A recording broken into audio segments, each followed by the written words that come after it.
দেখো সব কাটিং করছি আমি। আর এতে আমি এবারে গোবর সার দেবো সব গাছেতে। সার এনেছি নানান রকম, সব গাছ কটায় গোবর সারও দেবো আমি।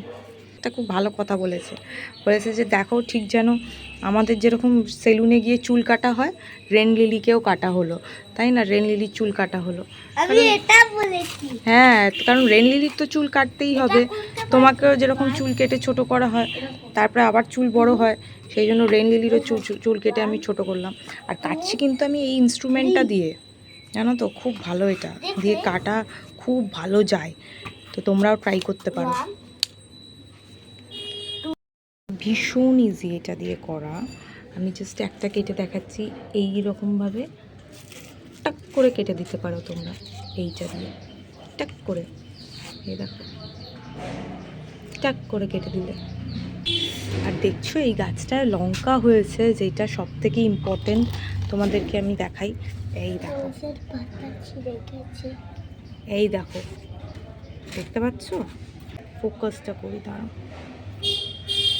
লঙ্কাটা ভীষণ আনন্দ হচ্ছে আমার গাছে প্রথম লঙ্কা।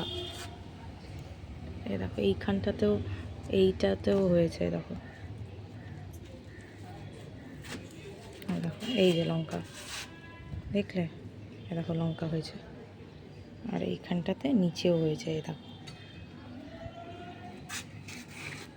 যে গাছটা, এইটা হচ্ছে ঢ্যাঁড়স গাছ। হ্যাঁ, এটা আমার পুরো সিডস থেকে হয়েছিল, পুরো পোকায় গাছটাকে নষ্ট করে দিয়েছে। এটাতে আমি গোবর সার দিয়েছি।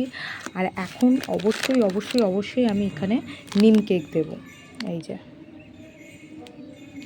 এই দেখো এই মোরগ ঝুটি গাছটারও বেহাল অবস্থা, এখানেও আমি একটু গোবর সার আর নিম কেক দেব।